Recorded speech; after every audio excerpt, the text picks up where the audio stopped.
My wife demanded a divorce and full custody. "You'll never see the kids again," she screamed.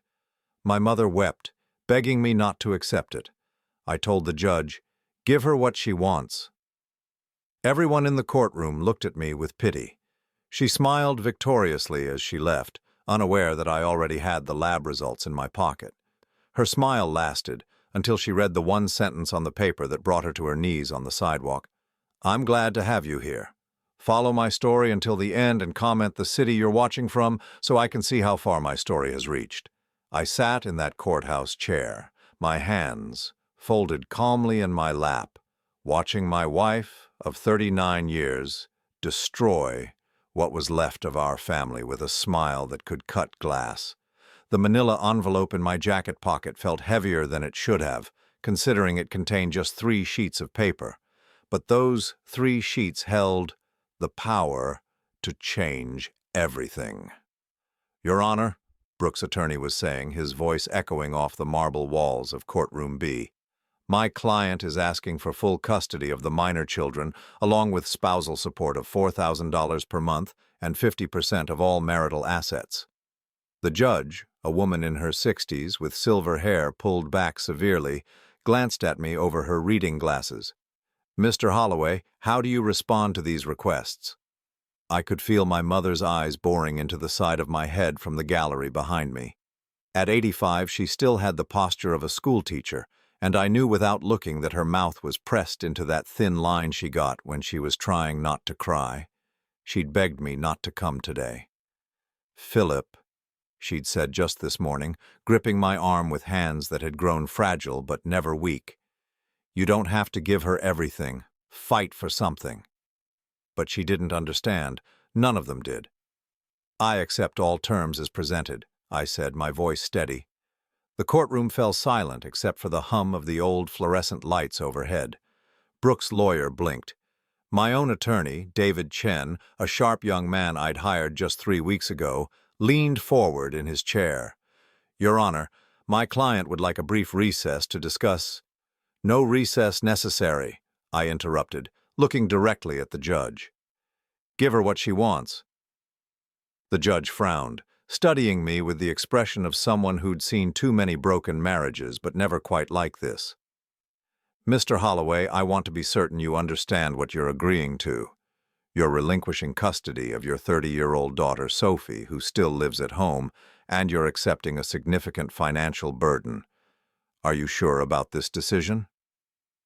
Behind me, I heard my mother's sharp intake of breath. The sound cut through me like a blade, but I didn't turn around. I couldn't. If I looked at her face, saw the confusion and heartbreak there, I might not be able to finish this. "I'm certain, Your Honor." Brooke was practically glowing. She sat at the plaintiff's table in her navy blue dress, the one she'd worn to Emma's wedding 7 years ago, her blonde hair perfectly styled despite the early morning hour. To anyone watching, she looked like a grieving wife who'd finally found the courage to leave a difficult marriage. She'd always been good at that, making herself look like the victim. "You'll never see the kids again," she had screamed at me just 2 weeks ago when I'd agreed to her divorce terms without a fight. We'd been standing in our kitchen, the same kitchen where we'd fed 3 babies, helped with homework, celebrated birthdays and graduations. The morning light coming through the windows made everything look golden and peaceful, completely at odds with the venom in her voice. "I'll make sure of that, Philip. You think you can just walk away from this family? You'll get nothing, nothing." I'd said nothing then, just like I was saying nothing now. What was the point? The truth would speak for itself soon enough. The judge was reading through the settlement terms, her voice formal and distant. Division of assets as follows. The family home at 243 Maple Street, valued at $450,000, to remain with Mrs. Holloway. Joint checking account containing $120,000 to be split equally. Mr. Holloway's pension and retirement accounts to remain his sole property, with the exception of spousal support payments as outlined. I watched Brooke's face as the judge spoke. She was trying to contain her satisfaction, but I'd been married to her for 39 years. I knew that look. It was the same expression she'd worn when she'd convinced the neighbors that our fence dispute was entirely my fault. The same look when she'd managed to get Emma to blame me for missing her college graduation because of a work emergency I couldn't avoid. My phone buzzed in my pocket. A text from Sophie. "Dad, I can't believe you're doing this. Call me." Sophie? My baby. 30 years old and still living at home while she tried to make it as an artist, still believing that families stick together no matter what. She had my eyes, my stubborn streak, my need to see the good in people even when they didn't deserve it. The thought of what I was about to tell her made my chest tight, but it had to be done. They all needed to know the truth. The judge was finishing up the custody arrangements. "Visitation rights for Mr. Holloway will be determined at a later date, pending—" She paused, looking at me again. "Mr. Holloway, are you absolutely certain you don't wish to contest any of these terms? This is highly unusual." I straightened my shoulders, feeling the weight of my father's watch on my wrist. He'd worn it for 47 years, through his own marriage, through raising 5 kids, through every difficult decision a man has to make. "I'm certain, Your Honor. I want to give my wife exactly what she's asking for." The emphasis on exactly wasn't lost on David. I saw him glance at me sharply, probably wondering why I'd insisted on keeping him in the dark about my strategy. But this wasn't about legal maneuvering. This was about truth and timing and making sure that when the earthquake hit, everyone would know exactly where the fault lines had been all along. Brooks' attorney was shuffling his papers, barely able to contain his own satisfaction. This was probably the easiest divorce case he'd ever handled. No fighting over assets, no custody battle, no need to dig up dirt or hire investigators. His client was walking away with everything she wanted without having to work for any of it. If only he knew how wrong he was. "Very well," the judge said, her tone suggesting she still found the whole proceeding strange. "I hereby grant the divorce decree as requested. Mrs. Holloway, you are awarded full custody of Sophie Holloway, spousal support of $4,000 per month, and the division of assets as outlined. Mr. Holloway, do you have anything you'd like to say before we conclude?" I stood up slowly, my knees protesting after sitting in the uncomfortable wooden chair for over an hour. The manila envelope crinkled slightly as I adjusted my jacket. "No, Your Honor. I think everything will speak for itself." Brooke turned to look at me then, and for just a moment I saw something flicker in her eyes. Uncertainty, maybe, or the first hint that she should have been more careful about what she wished for. The gavel came down with a sharp crack that echoed through the courtroom like a gunshot. "Court dismissed." As people began to gather their things and file out, Brooke stood up and smoothed her skirt. She turned toward me with that victorious smile, the one that said she'd gotten everything she wanted and I was too weak or too broken to stop her. "Well," she said loud enough for everyone still in earshot to hear, "I guess that's that. I hope you've learned something from all this, Philip." I looked at her for a long moment, this woman I'd loved for most of my adult life, this woman who'd given me 3 children and 39 years of what I'd thought was happiness. Her blue eyes were bright with triumph, her chin raised in that defiant way that had once seemed charming but now just looked cruel. "Oh, I've learned quite a lot," I said quietly, patting the envelope in my jacket pocket. "More than you know." Something in my tone must have registered, because her smile faltered slightly. But then David was at my elbow, my mother was approaching with tears in her eyes, and the moment passed. Brooke gathered her purse and swept out of the courtroom with her lawyer, no doubt planning to call her sister and friends to share the good news about how completely she'd won. But as I stood there in that cold courthouse watching her leave, I couldn't help thinking about something my father had told me years ago. "Son," he'd said, "the worst thing you can do to someone who thinks they've outsmarted you is to let them keep thinking it right up until the moment they realize they haven't." The envelope in my pocket seemed to pulse like a heartbeat. Soon, very soon now, Brooke was going to learn that her victory celebration had been premature, because what she didn't know, what none of them knew except for me and the lab technician who'd processed the samples, was that this wasn't the end of anything. It was just the beginning. 3 months before that courthouse scene, I was sitting in my home office at 2 in the morning, staring at a photograph I'd found in Brooke's jewelry box, while looking for my grandmother's ring to give to Emma for her anniversary. The photo showed Brooke laughing with a man I didn't recognize, their faces close together, her hand on his arm in a way that spoke of intimacy I hadn't seen from her in years. But it wasn't the photo that had started my investigation. It was something much simpler, much more devastating. It was Sophie asking me why she didn't have my green eyes when she'd been filling out some medical form for her art school application. "Dad," she'd said, looking up from the kitchen table where she'd spread out her paperwork, "the form asks about family medical history. Do you think it matters that I have brown eyes and you have green ones? I mean, genetically speaking?" I'd been pouring myself coffee, getting ready for another day at the engineering firm where I'd worked for 37 years. It was a Tuesday morning in March, raining lightly, the kind of day that feels ordinary until it isn't anymore. "Well," I'd said, setting down my mug and really looking at her for the first time in a while, "brown eyes are dominant, so it's possible. Your mother has brown eyes." But even as I said it, something nagged at me. Sophie had always been different from Emma and Jake, not just in coloring, but in temperament, in interests, in the way she moved through the world. Emma looked like a feminine version of me. Same angular face, same stubborn jaw, same way of tilting her head when she was thinking. Jake had my height and my hands, though his personality had always been more like Brooke's family. Sophie, with her delicate features and creative soul and those deep brown eyes that held secrets I couldn't read. I'd pushed the thought away that morning, told myself I was being ridiculous. But over the next few weeks it kept coming back. Little things started bothering me. The way Brooke would change the subject whenever I mentioned how different Sophie seemed from the rest of us. The fact that I couldn't remember much about Brooke's pregnancy with Sophie. How she'd seemed distant during that time, more secretive. And then there were the dates. Sophie had been born on December 15th, 1994. If I counted backward 9 months, that put conception around March of 1994. March, when I'd been in Portland for 6 weeks overseeing the construction of the Harbor Bridge project. March, when Brooke had been unusually supportive of my extended absence, even suggesting I stay longer to make sure everything went smoothly.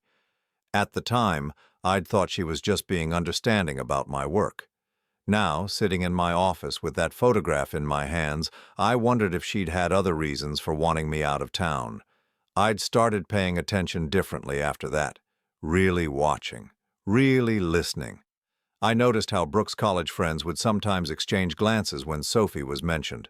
How her sister Janet would get that careful look on her face whenever family resemblances came up in conversation. How Brooke herself seemed to deflect any discussion about Sophie's childhood, her baby pictures, the early years I'd been too busy working to fully participate in. "You were always traveling then," she'd say when I'd bring up wanting to see Sophie's first steps or hear about her first words. "You missed so much of her early development." I'd accepted that guilt for years, carried it like a stone in my chest, the father who'd been too focused on providing to be present. But now I was starting to wonder if my absence had been more convenient than coincidental. The real investigation had started in April. I'd hired a private investigator, a woman named Linda Morris, who specialized in discrete family matters.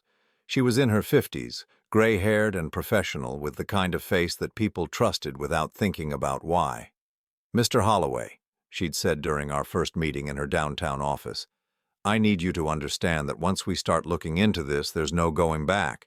Whatever we find, you're going to have to live with." I'd nodded, but I don't think I really understood what she meant until she started presenting her findings. Bank records showing cash withdrawals from Brooke's personal account during the months I was traveling. Credit card receipts from restaurants and hotels I'd never been to. Phone records with calls to a number registered to someone named Marcus Webb. Marcus Webb, the man in the photograph. He was a contractor working on the community center renovation in 1994, Linda had explained, sliding another folder across her desk. According to public records, he was married at the time, had 2 kids of his own. The project ran from February through May of that year. February through May. Right when I was in Portland. Right when Sophie would have been conceived. "There's more," Linda had said gently. "I tracked down some of the other workers from that project. A few of them remember seeing your wife around the construction site frequently, more frequently than would be normal for someone just checking on community center progress.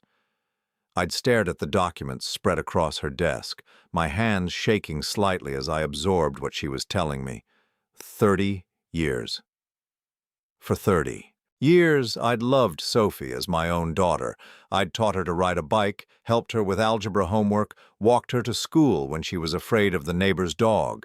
I'd been proud of her artistic talents, supported her dreams even when they didn't make financial sense, defended her choices to my more traditional relatives. And all that time, there was a chance she wasn't even mine. "What about Jake?" I'd asked, my voice barely above a whisper. Linda had consulted another file. "Jake was born in 1991.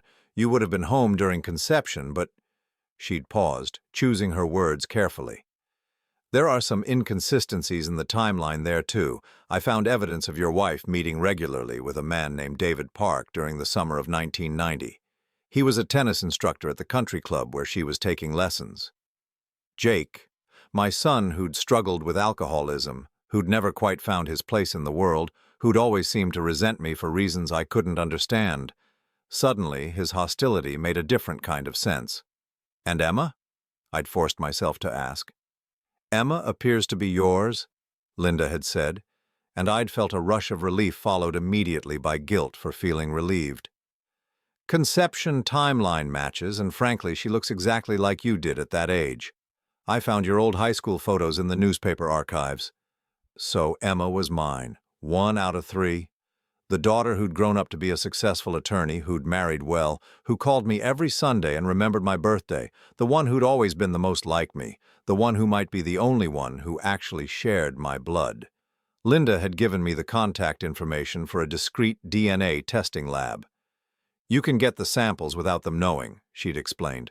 "Hair from brushes, drinking glasses, things like that. The lab will need samples from you and from each child." Getting the samples had been easier than I'd expected. A few hairs from Sophie's hairbrush when she was out at her art class. Jake's coffee mug after he'd visited for Sunday dinner, Emma's water glass from her last visit with the grandkids. The hardest part had been waiting for the results. 2 weeks. 2 weeks of pretending everything was normal while my world collapsed around me. 2 weeks of watching Brooke move through our house, making dinner, commenting on the weather, asking about my day at work, all while knowing that she'd spent our entire marriage lying to me about the most fundamental thing possible. The call came on a Thursday afternoon in May. I was in my car, parked outside the grocery store, when my phone rang. "Mr. Holloway? This is Dr. Patricia Whitman from Accurate Genetic Testing. I have your results." My hands had been shaking so badly I'd almost dropped the phone. "Go ahead." "Emma Holloway is confirmed as your biological daughter with 99.9% certainty. However, the tests for Jake and Sophie Holloway show no biological relationship to you." The world had tilted sideways. Even though I'd suspected, even though I'd hired investigators and gathered evidence, hearing it confirmed felt like being hit by a truck. Neither Jake nor Sophie was mine. 2 of my 3 children, the ones I'd loved and supported and worried about for decades, shared no blood with me at all.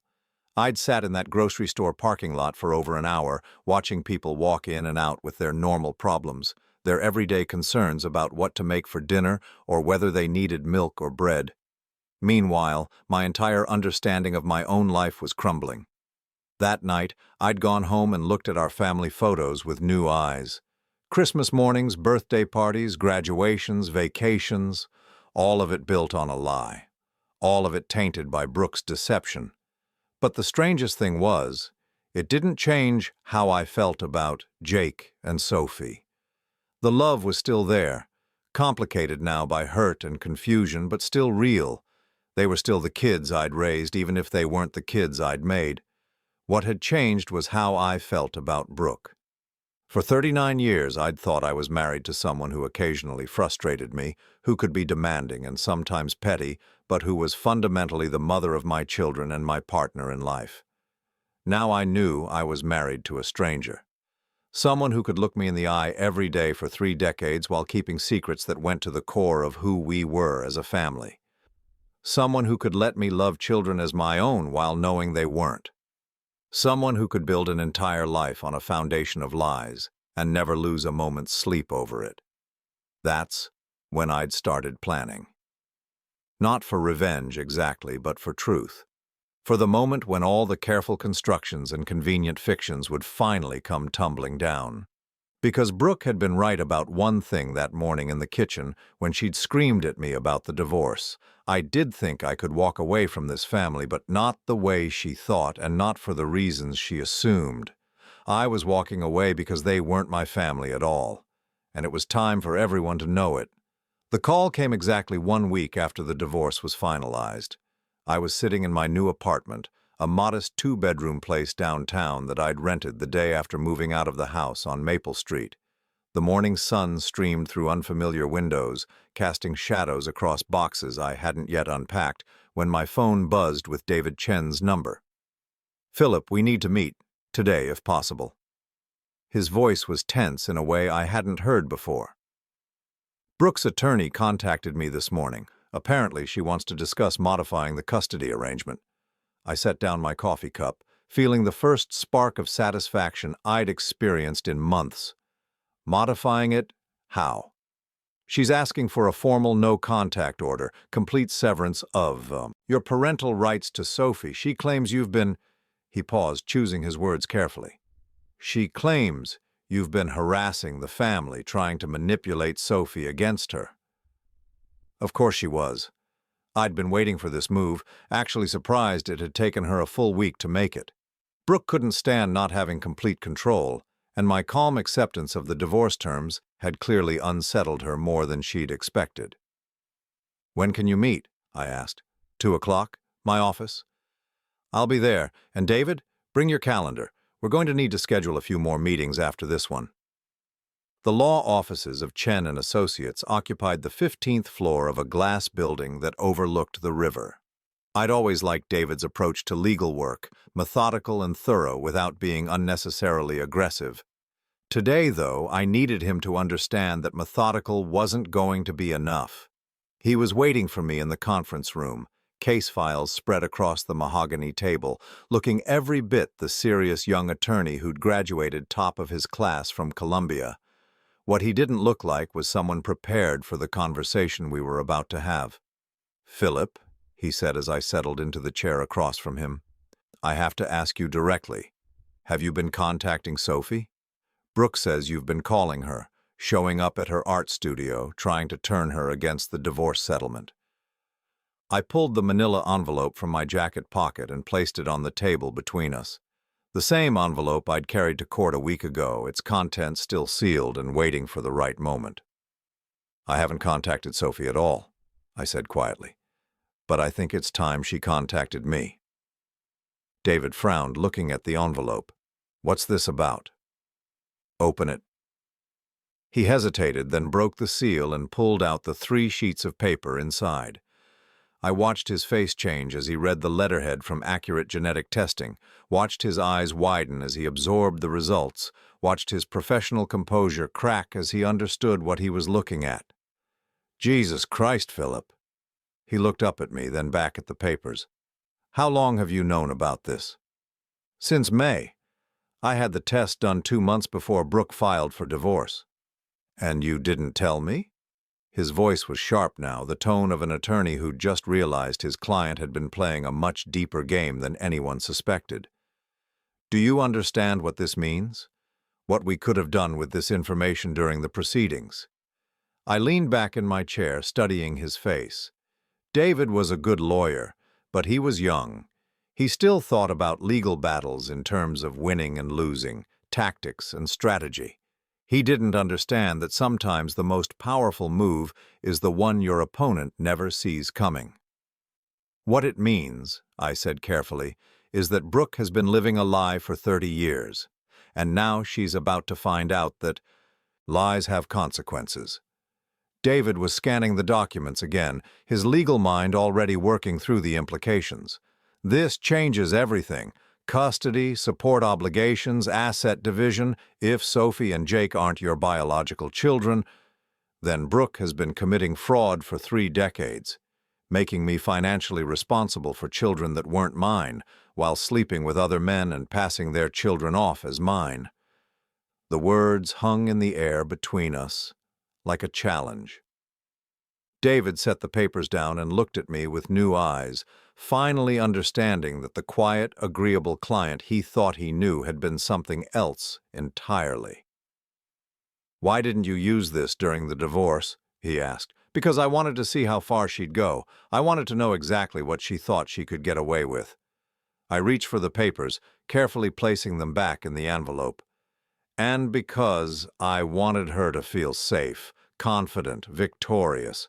David shook his head slowly. "Philip, this is nuclear. When this comes out, it's going to destroy her completely." "Yes," I said simply. "It is."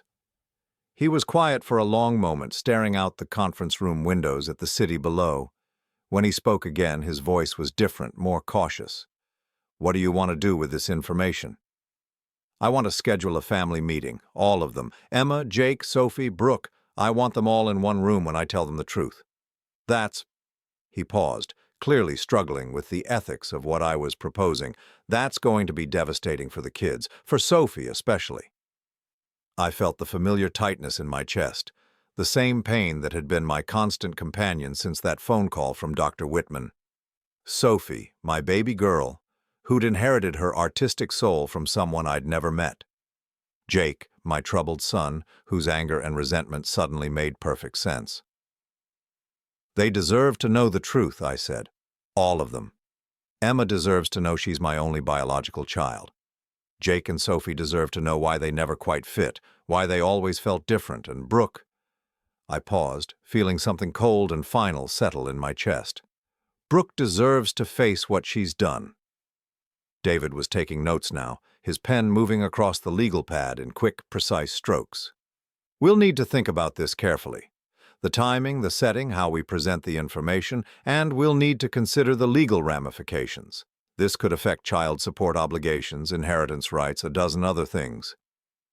"I've been thinking about it for months," I told him. "Every angle, every consequence. I'm ready." He looked up from his notes. "What about Brooke's request for the no-contact order?" I smiled then, the first genuine smile I'd felt in weeks. "Tell her attorney we'd be happy to discuss it. In fact, tell him I think a family meeting would be the perfect venue to address all of Brooke's concerns about my relationship with the children." David's eyes widened as he understood what I was suggesting. "You want to use her own legal maneuver against her?" "She wants to cut me off from Sophie completely. She thinks I'm going to just disappear quietly, pay my support obligations, and let her rewrite the story however she wants." I stood up, straightening my jacket. "She's about to learn that she's been very, very wrong about a lot of things." As I walked toward the door, David called after me. "Philip, are you sure about this? Once we start down this path, there's no going back. Relationships will be destroyed. Your family will never be the same." I stopped with my hand on the doorknob, thinking about 30 years of Sunday dinners, birthday parties, Christmas mornings, 30 years of believing I was part of something real, something built on love and trust and shared history. "David," I said without turning around, "my family was destroyed the moment Brooke decided to build it on lies. I'm just finally ready to stop pretending otherwise." The meeting was scheduled for the following Friday at 2 o'clock in David's conference room. Neutral territory, professional setting, witnesses present. Brooke's attorney had agreed readily, probably thinking this would be a simple matter of formalizing the no-contact arrangement his client wanted. I spent the week preparing, not legally but emotionally. I practiced what I was going to say, how I was going to say it. I thought about Emma's face when she learned the truth, about Jake's reaction when he finally understood why he'd always felt like an outsider in his own family. Mostly I thought about Sophie. Beautiful, talented Sophie who'd inherited her creativity from a stranger and her stubborn streak from the man who'd raised her, but not made her. On Thursday night I called my mother. "Philip?" Her voice was worried, the way it had been since the divorce. "Are you all right? You sound strange." "I'm fine, Mom. I'm actually better than I've been in a long time." I settled into my new living room chair, looking out at the city lights. I wanted you to know that tomorrow everything is going to change. Everything you think you know about Brooke, about the kids, about our family. What are you talking about? You'll know soon enough. But Mom, I need you to promise me something. No matter what you hear, no matter how bad it gets, remember that I love those children. All of them. That's never going to change. There was a long silence on the other end of the line. Finally, she spoke, her voice soft and knowing in the way that only mothers can be. Philip, what did you find out? The truth, Mom. I found out the truth. Friday morning dawned, clear and cold, the kind of autumn day that makes you think about endings and new beginnings. I dressed carefully, wearing my best suit, my father's watch, the tie Emma had given me for my 60th birthday. As I walked into David's office building, I felt the weight of the envelope in my pocket one last time. Soon it wouldn't be my secret anymore. Soon everyone would know what Brooke had done, what she'd stolen from all of us. The elevator ride to the 15th floor felt like the longest 2 minutes of my life. But when the doors opened and I stepped into the hallway, I wasn't nervous anymore. I was ready to tell my family the truth, all of it, even if it destroyed us completely. They were all there when I walked into the conference room at exactly 2 o'clock. Emma sat closest to the door, her lawyer instincts probably telling her to position herself where she could observe everyone's reactions. She looked polished and professional in her dark gray suit, but I could see the tension around her eyes, the way she kept checking her phone as if hoping for an escape. Jake slumped in his chair at the far end of the table, wearing a wrinkled button-down shirt that smelled faintly of cigarettes. He'd driven up from Portland that morning, probably stopping at a bar on the way based on the slight tremor in his hands and the way he avoided eye contact. At 33, he still looked like a teenager who'd gotten called to the principal's office. Sophie sat between them, her long brown hair pulled back in the messy bun she favored when she was nervous. She wore a paint-stained sweater over dark jeans, and she kept fidgeting with the silver bracelet I'd given her for her 21st birthday. When our eyes met, she gave me a small, uncertain smile that nearly broke my heart. And then there was Brooke. She'd chosen her seat at the head of the table naturally, positioned like a queen holding court. Her blonde hair was perfectly styled, her makeup flawless, her navy blue dress the same one she'd worn to court a week ago. She looked confident, almost smug, like a woman who'd finally gotten everything she wanted and was prepared to enjoy it. Her attorney, Marcus Webb, sat beside her. Not the Marcus Webb from her past, but the irony of the shared name wasn't lost on me. This Marcus was younger, eager, the kind of lawyer who took cases like this because they seemed simple and lucrative. "Thank you all for coming," David began, settling into his chair with a thick folder in front of him. "As you know, we're here to discuss Mrs. Holloway's request for a formal modification of the custody arrangement." Brooke leaned forward slightly, her hands clasped on the table. "I want to make it clear that this isn't personal. Philip has been through a difficult time with the divorce, and I think it's best for everyone, especially Sophie, if we establish some clear boundaries moving forward." Sophie frowned. "What kind of boundaries?" "Legal boundaries," Brooke's attorney said smoothly. "Your mother feels that a clean break would be healthiest for all parties involved." Emma, who'd been quiet until now, finally spoke up. "Are we talking about cutting Dad off from Sophie completely? That seems extreme." "It's not extreme when you consider the circumstances," Brooke said, her voice taking on that reasonable tone she used when she was about to say something unreasonable. "Your father has been acting strangely since the divorce, calling at odd hours, asking inappropriate questions about our family history, making Sophie uncomfortable." I hadn't said a word yet, but I could feel everyone's attention shifting toward me. Jake looked up for the first time since I'd entered the room, his bloodshot eyes curious despite his apparent hangover. "Philip," David said gently, "would you like to respond to these allegations?" I reached into my jacket pocket and pulled out the manila envelope. The same envelope I'd carried for weeks, waiting for this moment. I set it on the table in front of me, my hands steady despite the enormity of what I was about to do. "I haven't been calling anyone," I said quietly. "I haven't been asking inappropriate questions, but I have been trying to figure out how to tell my children something very important." Brooke's eyes fixed on the envelope, and I saw the first flicker of uncertainty cross her face. "What are you talking about?" I looked around the table at the three people I'd raised as my own children, these young adults I'd loved and worried about and been proud of for their entire lives. Emma with her father's stubbornness and drive, Jake with his wounded anger that had never made sense until now, Sophie with her gentle heart and artistic soul.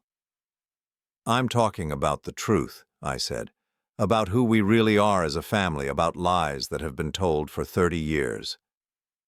The room fell silent. Even Brooke's attorney stopped taking notes, sensing that whatever was about to happen was bigger than a simple custody modification. I opened the envelope and pulled out the DNA test results, setting them on the table where everyone could see the letterhead. 3 months ago, I had genetic testing done, on myself and on each of my children. Emma leaned forward, her lawyer training kicking in. "Dad, what is this about?" "It's about the fact that Jake and Sophie are not my biological children." The words dropped into the silence like stones into still water. For a moment, nobody moved. Nobody breathed. Then Sophie laughed, a nervous, disbelieving sound. "That's ridiculous. Of course we're your children." Jake was staring at the papers, his face pale. "What do you mean, not biological?" I picked up the first sheet and handed it to Emma. "Your test confirms what I always knew. You're my daughter, genetically and in every other way that matters." Then I handed the second sheet to Jake. "But this test shows no biological relationship between you and me." Jake's hands shook as he read the results. His face went through a series of expressions, confusion, understanding, and finally a kind of terrible relief. "Jesus," he whispered. "Jesus Christ." Sophie grabbed the third sheet before I could hand it to her. I watched her scan the scientific language, saw the exact moment when she understood what she was reading. Her face went white, then flushed, then white again. "This can't be right," she said, her voice barely above a whisper. "This has to be a mistake." Brooke hadn't moved. She sat frozen in her chair, staring at the papers like they were poisonous snakes that might strike at any moment. "Mom?" Sophie turned to her, confusion and hurt clear in her voice. "Tell them this is wrong. Tell them these tests are wrong." Everyone looked at Brooke. The silence stretched out, seconds ticking by on the wall clock, until it became clear that she wasn't going to deny it. "You knew," Emma said, her voice flat and cold. "You knew this whole time." Jake suddenly slammed his hand on the table, making everyone jump. "Are you kidding me? Are you fucking kidding me?" His voice was getting louder, all the anger and confusion of 33 years finally finding a target. "You let him raise me, pay for my college, worry about my drinking problem, and I'm not even his kid." "Jake, please," Brooke said, finally finding her voice. "This isn't how I wanted you to find out." "How you wanted me to find out?" Sophie stood up so abruptly her chair rolled backward. "How long were you planning to wait? Until you were dead? Until we were old enough that it didn't matter anymore?"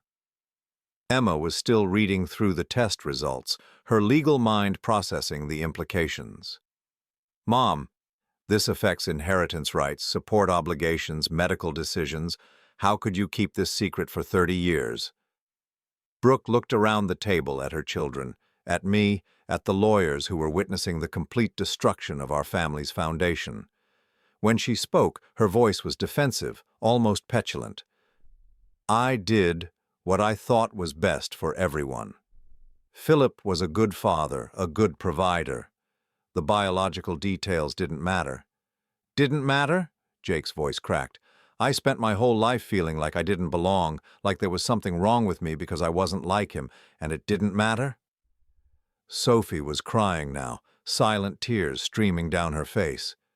"Who is my father? Do I have siblings I don't know about? A whole family I've never met?"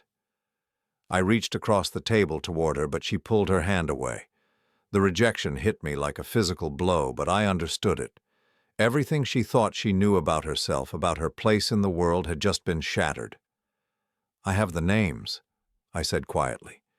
"If you want them, if you're ready for that information." Brooks' attorney was frantically taking notes, probably trying to figure out how to salvage his client's position. But there was no salvaging this. The truth was out, spreading through the room like spilled ink, staining everything it touched. "You planned this," Brooks said suddenly, turning on me with venomous eyes. "You've been planning this whole scene, this humiliation. You wanted to destroy me." I looked at her, this woman I'd shared a life with for nearly 4 decades, this woman who'd been lying to me since before our youngest child was born. "I didn't destroy anything, Brooke. I just stopped pretending that lies were the same thing as love." Emma stood up slowly, gathering the test results. "I need some air," she said. "I need to think about this." Jake was already heading for the door. "I need a drink," he muttered. "Hell, I need several drinks." Sophie remained sitting, staring at her hands. When she finally looked up at me, her brown eyes were filled with a pain that cut straight through my chest. "Do you still love me?" she asked, her voice small and broken. "Even though I'm not really your daughter?" I got up from my chair and walked around the table to where she sat. Slowly, carefully, I reached out and took her hands in mine. "Sophie," I said, looking directly into those brown eyes that had never belonged to me genetically, but had always belonged to me in every way that mattered. "You will always be my daughter. Biology doesn't change 30 years of love." She collapsed against me then, sobbing into my shoulder while I held her, and whispered the same words I'd been telling her since she was small, that she was loved, that she was precious, that nothing could ever change that.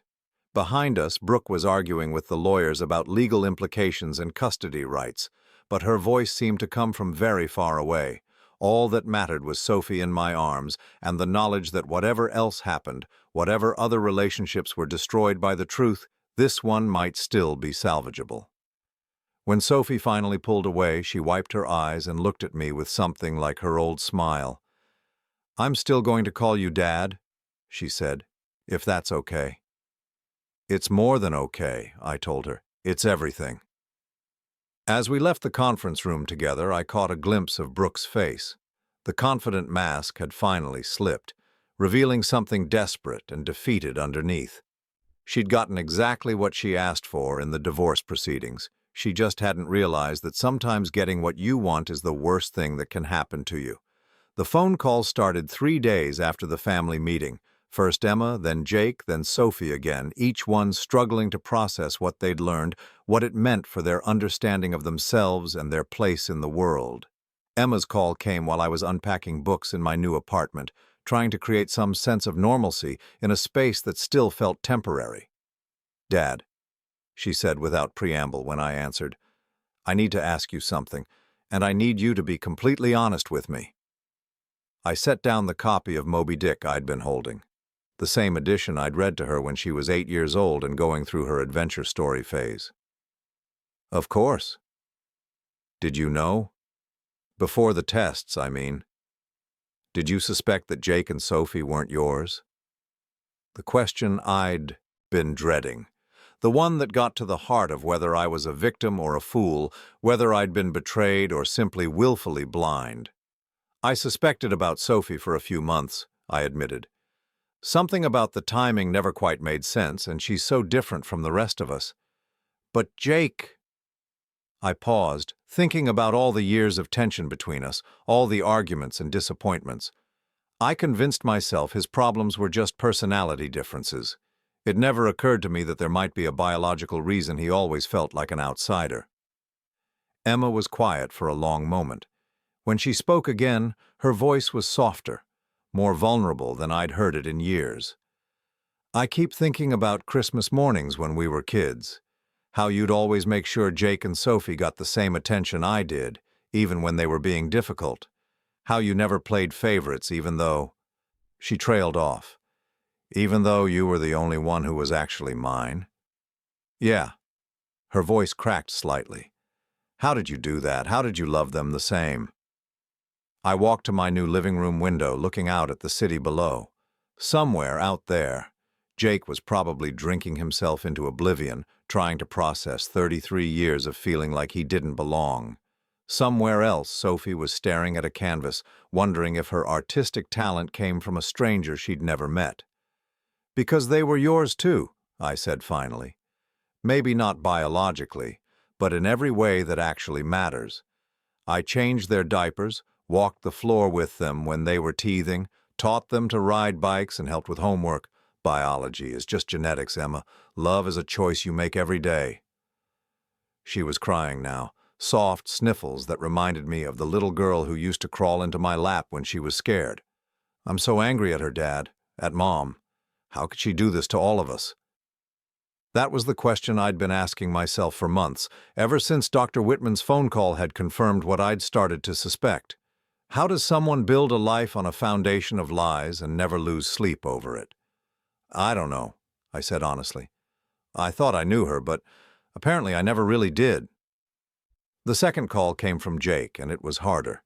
He was drunk, calling from a bar in Portland, where he'd apparently been holding court since the family meeting, telling anyone who would listen about his family's spectacular implosion. "You know what the funny thing is?" He slurred into the phone, the background noise of conversations and clinking glasses making it hard to hear him clearly. "I always thought you hated me. All those years I thought there was something wrong with me because I couldn't make you proud." My chest tightened. "Jake, I never hated you, and there's nothing wrong with you." "But there is, though, isn't there? I mean, I'm not really your son. I'm just some random kid you got stuck raising because my mother was a liar." "You're not random," I said firmly, wishing I could reach through the phone and shake him sober. "And you're not someone I got stuck with. You're my son, maybe not by blood, but by choice." He laughed, a bitter sound that had nothing to do with humor. "By choice? Really? Because it seems like if you'd had a choice, you would have chosen differently." "Jake, listen to me." I sat down heavily in my new armchair, the one that didn't have 30 years of family memories attached to it. "If someone had offered me the choice 33 years ago, if they'd said you could either raise this baby who isn't biologically yours or walk away, I would have chosen you every time." The line went quiet, except for the bar noise in the background. Finally, Jake spoke, his voice smaller, more vulnerable. "I need some time to figure this out, okay? This whole thing, it's a lot." "Take all the time you need," I told him. "I'll be here when you're ready." Sophie's calls were the most frequent and the most heartbreaking. She would phone at odd hours, sometimes just to hear my voice, sometimes with questions about her biological father that I didn't have answers to yet. "I keep staring at myself in the mirror," she told me during one late-night conversation, "trying to see if I look like him, wondering if I inherited my love of painting from him, or if that's just something that happened to develop on its own." "Does it matter?" I asked gently. "I don't know. Maybe. I just feel like I don't know who I am anymore."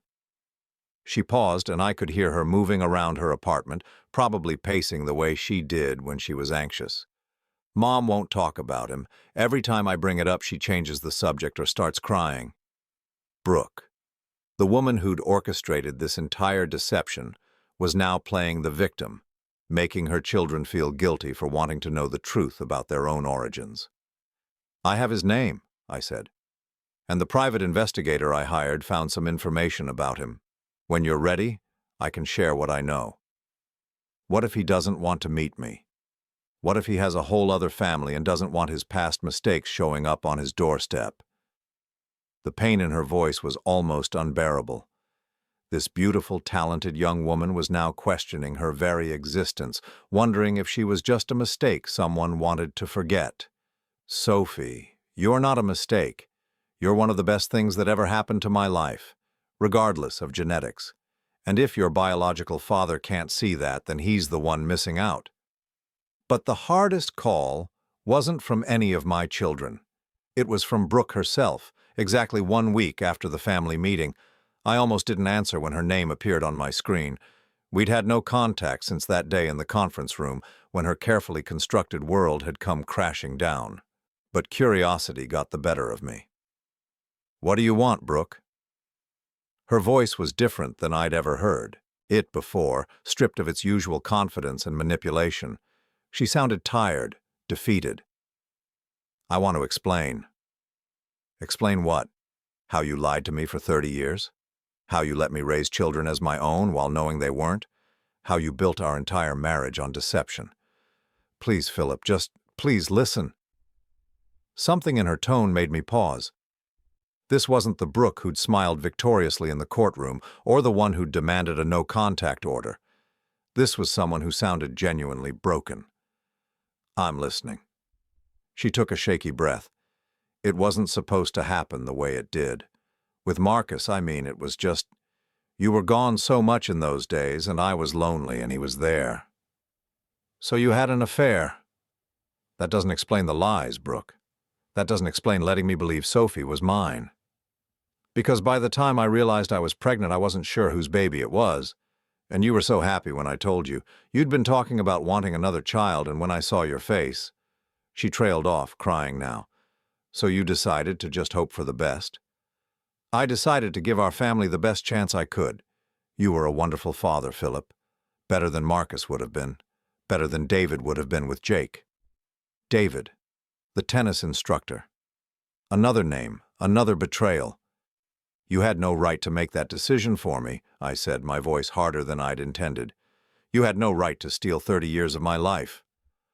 I didn't steal anything. The old Brooke was back now, defensive and angry. I gave you children to love. I gave you a family. How is that stealing? Because it was built on lies. Because every day for 30 years I looked at Jake and Sophie and felt love for children who weren't mine, while their real fathers were out there somewhere, never knowing they existed. Their real father is you, she said fiercely. You're the one who raised them. You're the one who taught Sophie to paint and helped Jake with his homework, and you're the one who made sure I did it all under false pretenses. The silence stretched between us. 39 years of marriage reduced to this bitter exchange of accusations and justifications. The lawyers want to renegotiate the settlement, she said finally, her voice small again. Of course they did. With the revelation that Jake and Sophie weren't my biological children, my support obligations were now questionable. The house, the assets, everything would need to be reconsidered. I figured they would. You could take everything from me now, the house, the money, everything. I know that. I closed my eyes, thinking about the house on Maple Street where we'd raised 3 children, where we'd celebrated birthdays and holidays and anniversaries, where I'd believed I was living with a family who belonged to me. What do you want me to say, Brooke? I want you to say you'll be fair, that you won't punish me for trying to keep our family together. Is that what you think you were doing, keeping our family together? Yes. Her voice was barely a whisper now. I thought if you never knew it wouldn't matter. You loved them so much and they loved you. I thought that was enough. It wasn't your decision to make. After I hung up, I sat in my quiet apartment for a long time, thinking about choices and consequences, about the difference between love and lies. Somewhere across town, Brooke was probably sitting in our old house, surrounded by the remnants of a life that had been revealed to be largely fictional. Tomorrow, I would meet with David to discuss the legal implications of everything that had been revealed. Tomorrow, I would start the process of rebuilding relationships with Jake and Sophie based on honesty instead of deception. But tonight, I just sat in my new home and grieved for the family I'd thought I had, the life I'd thought I'd lived, and the 39 years of marriage that had just been revealed to be something else entirely.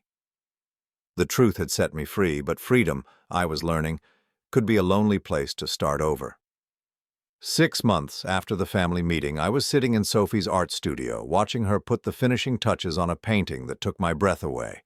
It was a portrait of hands, but not just any hands. These were weathered, strong hands, holding a small paintbrush with infinite gentleness. They were my hands, painted from memory, and they were beautiful in a way that made my throat tight with emotion.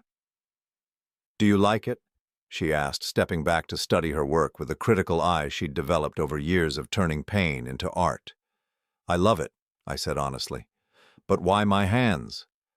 She wiped paint from her fingers with a rag that had seen countless masterpieces in progress. "Because they're the hands that taught me to hold a brush when I was 5. They're the hands that steadied mine when I was learning to write my name. Biology doesn't change history, Dad." In the month since the DNA revelation, Sophie and I had grown closer than we'd ever been. The shock of learning I wasn't her biological father had initially driven a wedge between us, but as we'd worked through it together, something deeper had emerged. Our relationship was no longer based on assumption or obligation. It was based on choice. She'd decided to learn about Marcus Webb, her biological father. Through the private investigator, we'd discovered he was a contractor living in Seattle, married to the same woman he'd been cheating on during his affair with Brooke.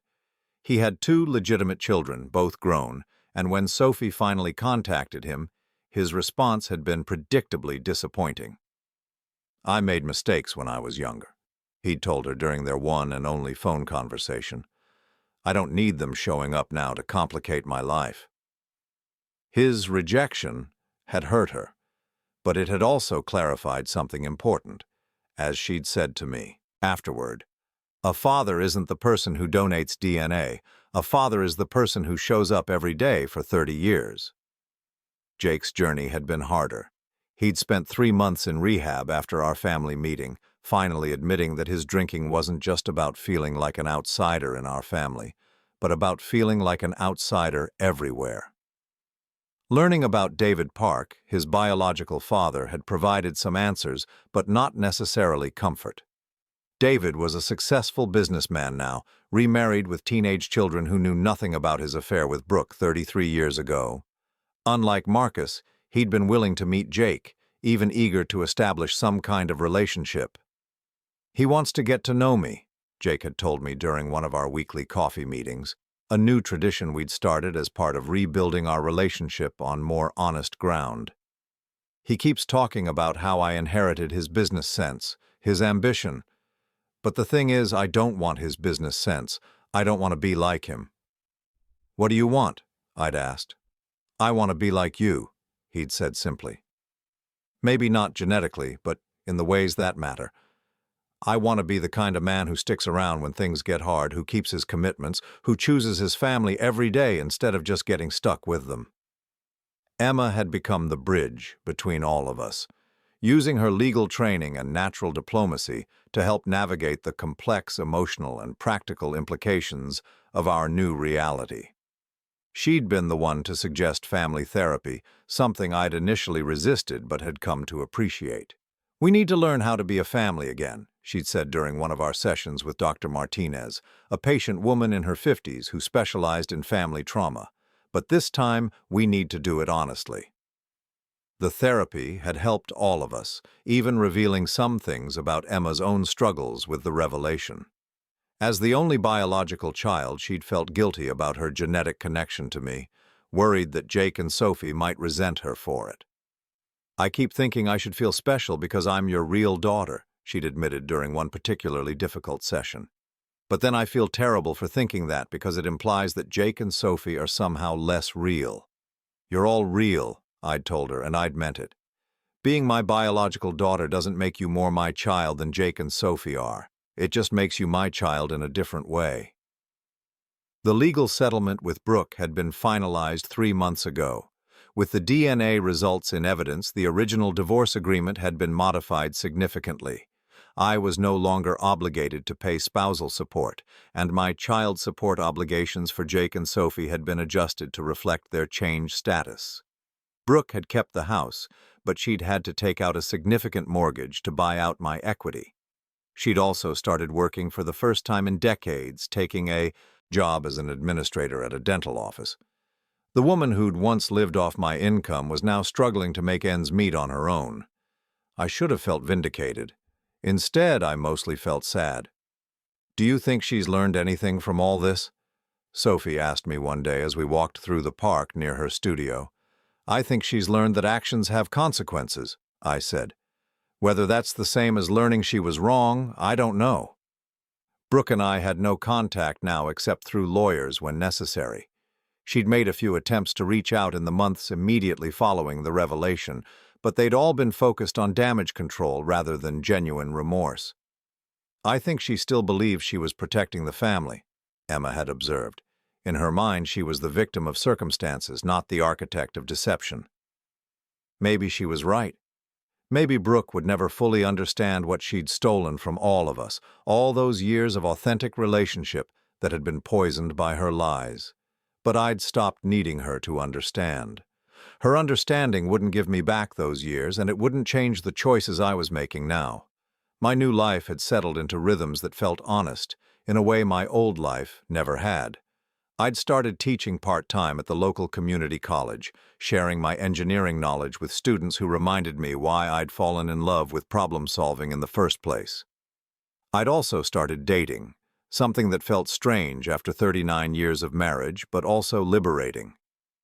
Margaret was a librarian I'd met at a continuing education class, a woman my age who'd been widowed 5 years ago and understood the complexity of starting over later in life.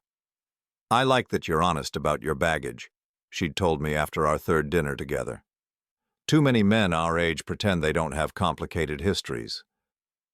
"My history is definitely complicated," I'd said, and then I'd told her about the DNA tests, about the family meeting, about learning that 2 of my children weren't biologically mine. "And how do you feel about that now?" she'd asked. "Grateful," I'd said, surprising myself with the answer.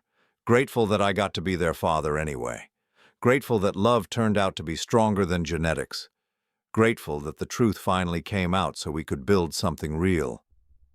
Now, standing in Sophie's studio looking at her painting of my hands, I felt that gratitude again. These hands had guided a paintbrush held by a little girl who wasn't my blood, but was absolutely my daughter.